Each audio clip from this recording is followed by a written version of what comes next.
So I've been sitting on this story for a while, but I think it's finally time to spill the tea. Grab your popcorn, folks, because this is going to be a wild ride. I met Michael 3 years ago at this dive bar in Wicker Park. You know the type. Exposed brick walls, overpriced craft beers, and that one bartender who acts like he's doing you a favor by taking your order. Michael seemed different from the finance bros I usually encountered in Chicago. He was funny, attentive, and seemed genuinely interested in my boring accounting job stories. Plus, the man looked like he walked straight out of a J.Crew catalog, so that didn't hurt either. Fast forward a year, and we moved in together in a cute little apartment in Logan Square. Nothing fancy, but it had character. Exposed pipes, a fire escape where we'd drink wine on summer evenings, and unfortunately, neighbors who thought 3 a.m. was the perfect time to practice their drumming skills. Classic Chicago living, am I right? Everything was great for a while. We split the bills, took turns cooking, though his idea of cooking was usually ordering Grubhub, and generally enjoyed building our life together. I was saving up for our future, maybe a down payment on a condo, maybe a trip to Europe I hadn't decided yet. But I was disciplined about putting away a portion of each paycheck into my savings account. Michael always had this thing for cars. He'd stop dead in his tracks whenever we passed a dealership, especially if they had any muscle cars on display. He'd scroll through car forums for hours, showing me pictures of Camaros and Mustangs and Chargers like they were puppies up for adoption. I found it cute, honestly. Everyone needs a passion, right? What I didn't know was that his passion would end up costing me my entire savings account. It was a regular Tuesday when I got the notification. I was at work, mindlessly scrolling through spreadsheets, when my phone pinged with an alert from my bank app. Withdrawal, $15,000. I nearly choked on my La Colombe coffee. There had to be a mistake. I hadn't authorized any withdrawal, especially not one that big. I immediately called the bank, thinking my account had been hacked. The representative confirmed that the withdrawal had been made in person, using my card and PIN. My stomach dropped faster than the elevator in the Willis Tower. Only one other person knew my PIN, Michael. I left work early, telling my boss I had a family emergency. In a way, I guess I did. I drove home like a maniac, probably breaking every traffic law in Illinois. When I pulled up to our apartment, there it was, a gleaming, brand-new jet-black Dodge Charger parked in our spot. It still had the temporary plates. I stormed upstairs to find Michael lounging on our IKEA couch, scrolling through his phone like it was just another day. When he saw my face, he had the audacity to smile. "Surprise," he said, dangling the car keys. "What do you think?" "What do I think? What do I think?" I was practically screaming. "I think you stole $15,000 from me." His smile faded, but not into guilt or shame, into something more like annoyance. "Chill out, babe. We're a couple, remember? What's yours is mine, what's mine is yours." I couldn't believe what I was hearing. "That's not how this works, Michael. That was my money that I saved from my job. You didn't even ask me." He shrugged, and said, "I figured you'd be cool with it. Besides, you're always talking about our future together. Well, this is part of our future. We needed a better car. We needed, or you wanted." I was seeing red at this point. And what was wrong with my Honda? It gets me where I need to go just fine. Come on, that thing is a soccer mom car. This is a Charger. It's an investment. An investment. He called a depreciating asset an investment. My financial advisor's soul left my body at that moment. I took a deep breath and said very calmly, "You are going to return that car tomorrow and put my money back in my account." He laughed, actually laughed in my face. "No can do. The deal's done. No returns. And honestly, you're being dramatic. It's just money. We'll make more." That was it. Something inside me snapped. I grabbed my phone and did something I never thought I'd do. I called the police and reported the theft. Michael's face when the cops showed up at our door? Priceless. Like he genuinely couldn't believe there would be consequences for his actions. The officers weren't particularly sympathetic when he tried to explain that we were in a relationship, so it wasn't really stealing. Turns out, the law doesn't see it that way. Being in a relationship doesn't give you the right to clean out someone else's bank account without permission. Who knew? Smiley face. They arrested him right there in our living room. As they led him away in handcuffs, he kept looking back at me like I was the one betraying him. The entitlement was off the charts. The next few days were a blur of police statements, bank paperwork, and changing the locks on my apartment. Oh, and crying. Lots and lots of crying. Not because I missed Michael, but because I felt so stupid. How had I not seen this side of him? How had I trusted someone who could do this to me? The car was impounded as evidence. His parents refused to bail him out. Apparently, this wasn't the first time he'd pulled something like this. His boss fired him after he missed 3 days of work without calling in, and just like that, Michael lost everything. His girlfriend, his freedom, his fancy car, his job, and his apartment, since I was the primary leaseholder. Updated. It's been about a month since everything went down, and wow, has my life taken some unexpected turns. First, let me thank everyone for all the supportive comments on my last post. Y'all really had my back when I was at my lowest, and I can't tell you how much that meant to me. So, remember how I mentioned Michael had been fired from his job? Well, turns out he was already on thin ice there anyway. His coworker slid into my DMs, not like that, don't worry, and spilled that Michael had been showing up late constantly and taking 2-hour lunch breaks to test drive cars he couldn't afford. Classic Michael, honestly. Anyway, about 2 weeks after his arrest, I was chilling on my couch with a pint of Ben & Jerry's Chunky Monkey, breakup essential don't alarm me, when someone started pounding on my door like they were auditioning for A horror movie. I peeked through the peephole, and there he was, Michael, looking like he'd been sleeping in his clothes for days. "I know you're in there. Open up," he shouted, loud enough for Mrs. Petrovich next door to stick her head out into the hallway. Great. Now the neighborhood gossip mill would be running overtime. I cracked the door open, keeping the chain on. "What do you want?" I asked, trying to keep my voice steady. "I need money for bail," he said, not even bothering with a hello or, I don't know, an apology for stealing 15 grand from me. "They're only holding me because of the bail. If you drop the charges and pay it, I can come home." The audacity of this man, I swear to God. "Come home?" I repeated. "This isn't your home anymore. Your stuff is in storage. I paid for 1 month. By the way, so you might want to figure that out before they auction off your precious sneaker collection." His face did this weird crumple thing, like he was trying to decide between anger and the fake puppy dog eyes that used to work on me.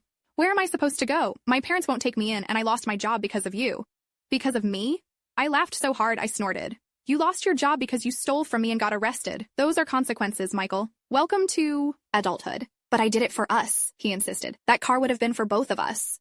Weird, because I don't recall seeing my name anywhere on those papers. And you know what? Even if you had put my name on it, it wouldn't matter because you didn't ask me before taking my money. He switched tactics then, his voice going soft. "Come on, Jess. We had something special. 3 years together. Are you really going to throw that all away over one mistake?"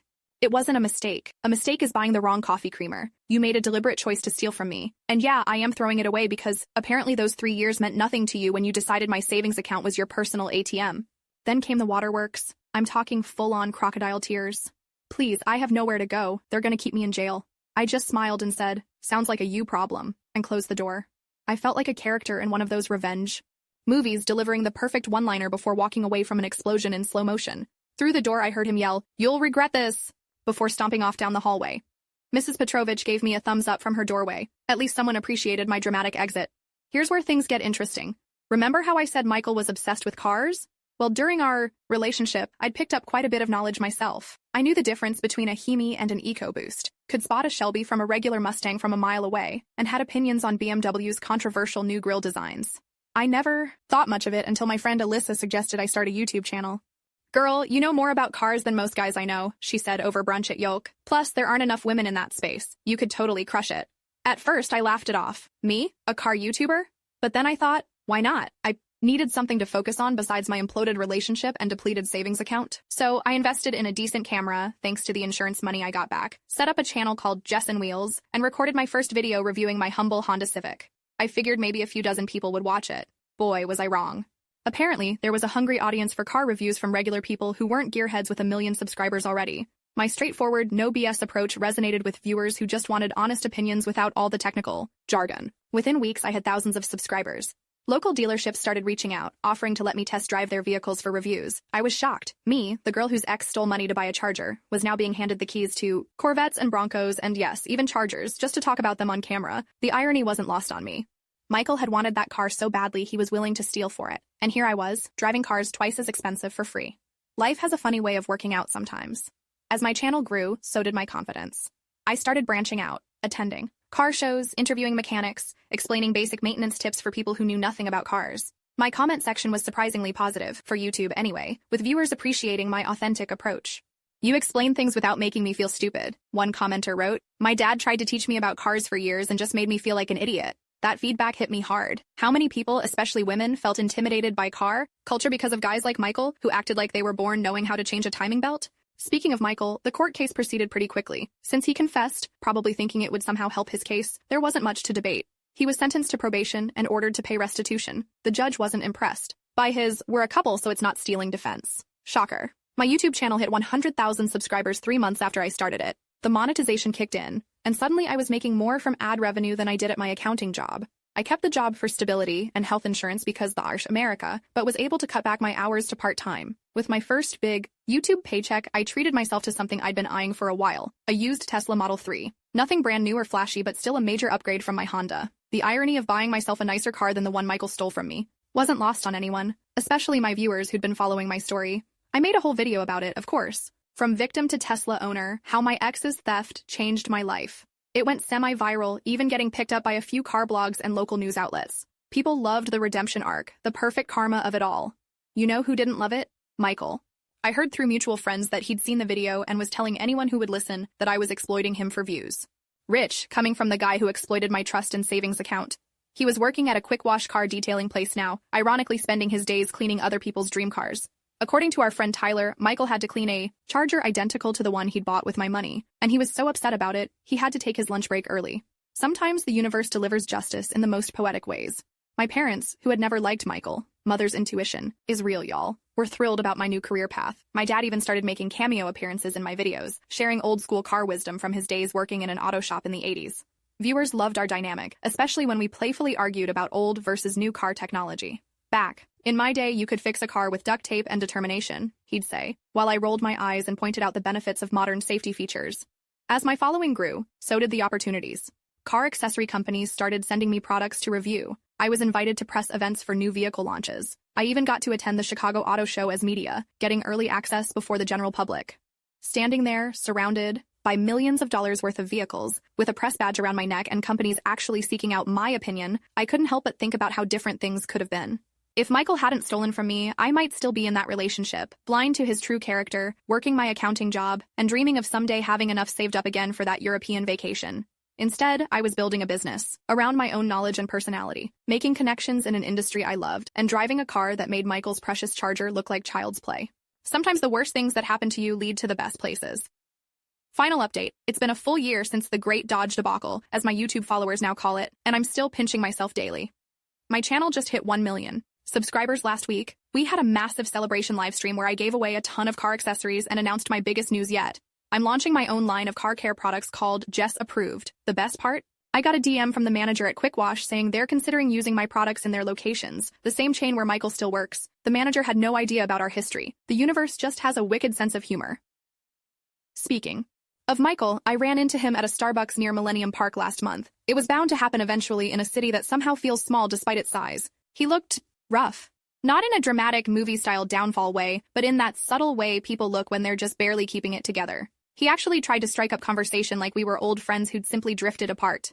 "Hey, I saw your Tesla outside. Congrats on the channel." I just nodded, grabbed my cold brew, and said, "Thanks. Good luck with everything," and walked out. As I drove away, watching him through my rearview mirror standing there with his cup of regular coffee he probably had to budget for, I realized something. I didn't feel satisfaction or smugness or any of the revenge feelings I thought I would. I just felt nothing. And that's when I knew I had truly moved on.